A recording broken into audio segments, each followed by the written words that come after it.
बच्चों, let's read the question. Consider elastic collision of a particle of mass m moving with a velocity u with another particle of the same mass at rest. After the collision, the projectile and the struck particle move in directions making angles θ1 and θ2 respectively with the initial direction of motion. The sum of the angles θ1 plus θ2 is. सो बच्चों given है हमें एक particle जिसको दिया गया है मास m और ये इनिशियली मूव करता है वेलोसिटी u से, और एक दूसरा पार्टिकल है जो फिर से मास m का है बट वो इनिशियली एट रेस्ट पर है, मीन्स इसकी इनिशियल स्पीड है 0। अब बच्चों जब कोलिजन हो जाता है तो प्रोजेक्टाइल एंड स्ट्रक पार्टिकल कुछ इस तरह से मूव करते हैं कि ये जो ओरिजिनल डायरेक्शन ऑफ मोशन है इसके साथ में सपोज जो फर्स्ट पार्टिकल है m1 वो वेलोसिटी v1 से मूव करता है such that this is θ1 and जो पार्टिकल m2 है वो वेलोसिटी v2 से मूव करता है एंड ये एंगल आ जाता है θ2 और हमें फाइंड करना है θ1 प्लस θ2 का आंसर।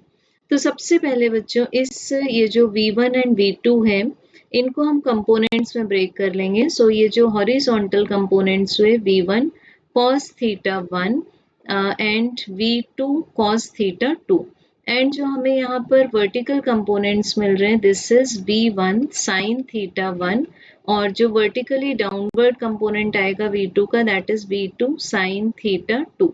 अब बच्चों सबसे पहले यहाँ पर एक्सटर्नल फोर्सेस प्रेजेंट नहीं है तो हम अप्लाई कर सकते हैं the law of conservation of linear momentum जिसके अकॉर्डिंग हमें मिल जाएगा m1 u1 पार्टिकल 1 का मोमेंटम, पार्टिकल 2 का मोमेंटम तो 0 है। This is equals to x axis के डायरेक्शन के along m1 v1 cos θ1 plus m2 v2 cos θ2। अब बच्चों m1 एंड m2 सेम है, दोनों के मासेस सेम थे तो हमें मिल जाएगा u equals to v1 cos θ1 plus v2 cos θ2, ये आ जाएगा हमारे पास इक्वेशन नंबर 1। अब बच्चों लेंगे हम along the y axis momentum के कंपोनेंट्स।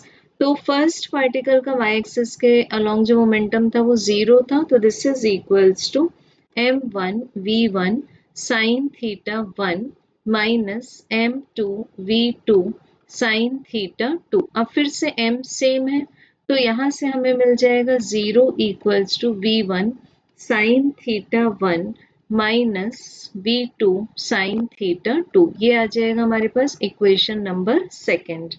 अब हम इक्वेशन 1 एंड 2 को स्क्वायर कर देंगे एंड देन हम इनको ऐड कर देंगे तो हमें लेफ्ट साइड में मिल जाएगा u स्क्वायर और राइट साइड में मिलेगा हमें v1 square cos square θ1 plus v2 square cos square θ2 plus twice v1 v2 cos θ1 cos θ2। ये अभी तक हमने इक्वेशन 1 को स्क्वायर किया, अब इक्वेशन 2 को स्क्वायर करके ऐड कर देंगे तो plus v2 square sin square θ1 plus यहाँ पर ये दिस इज v1 स्क्वायर, ये हमारे पास में आ जाएगा v1 square and then second term आएगी v2 square sin square θ2 minus this is minus 2v1 v2 sin θ1 sin θ2। So अब हमें मिल जाएगा u square equals to v1 square plus v2 square plus 2v1 v2 और हम cos का formula लगा देंगे cos ब्रैकेट में θ1 प्लस θ2, ये आ जाएगा बच्चों हमारे पास इक्वेशन नंबर 3। अब बिकॉज ये गिवन है हमें इलास्टिक कोलिजन तो यहाँ पर काइनेटिक एनर्जी भी कंजर्व रहेगी, इट मीन्स हम लिख सकते हैं half m u square first particle की काइनेटिक एनर्जी और सेकेंड पार्टिकल की तो 0 है, this is equals to half m v1 square plus half m v2 square. So यहाँ से हमें मिल जाएगा u square equals to v1 square plus v2 square. So this is equation number 4। So बच्चों अब हम इक्वेशन 3 को जब कंपेयर करेंगे, इक्वेशन 3 था u square equals to v1 square plus V2 square plus twice V1 V2 then cos bracket में θ1 plus θ2 ये था हमारे पास इक्वेशन नंबर 3। इन दोनों को जब हम कंपेयर करेंगे तो हम देख सकते हैं इक्वेशन 4 में ये जो लास्ट टर्म है वो 0 है, तो इट मीन्स cos θ1 plus θ2 की वैल्यू 0 है।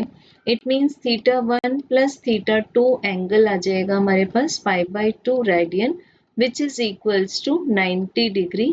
So correct answer is option B. Thank you.